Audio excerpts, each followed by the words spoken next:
अस्सलाम वालेकुम। आज आपको ये पालक गोश्त की रेसिपी दे रही हूँ। बहुत मज़े का बना था, ट्राई ज़रूर कीजिएगा। जिसके लिए मैंने 1 कप ऑयल लेके इसमें एक बड़ा प्याज लिया और इसमें डाल के उसको अच्छी तरह से सौते कर लूँगी। साथ ही 1-2 गरम मसाले डाल दिए, जिसमें काली मिर्चें, लौंग, इलायची और तेज़पात था।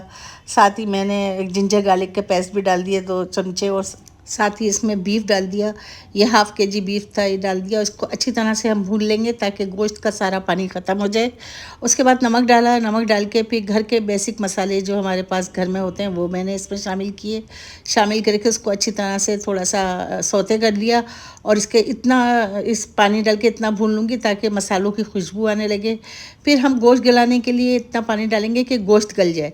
गोश्त गल जाएगा, पानी ख़त्म हो जाएगा, उसके बाद हम पालक इसमें शामिल कर देंगे। 1 किलो पालक थी, और आधा पाव मैंने मेथी ली, और 1 सोए की गड्डी ली। वो इसमें काट के अच्छी तरह से धो के काट के इसमें शामिल कर दूँगी, ताकि ये अच्छी तरह से पालक अपने पानी में पक जाएगी।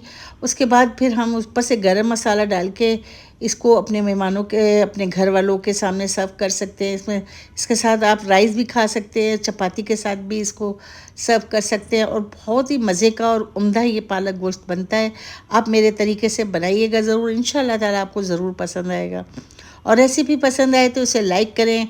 अगर फेसबुक पे देख रहे हैं तो फॉलो करें, और कमेंट करें कि आपको क्या चीज़ अच्छी लग रही है और क्या अच्छी नहीं लग रही। देखें इसका लुक कितना प्यारा है। ऊपर से गरम मसाला ये पिसा हुआ शामिल करें और डाल दें। चलें, अल्लाह हाफिज़।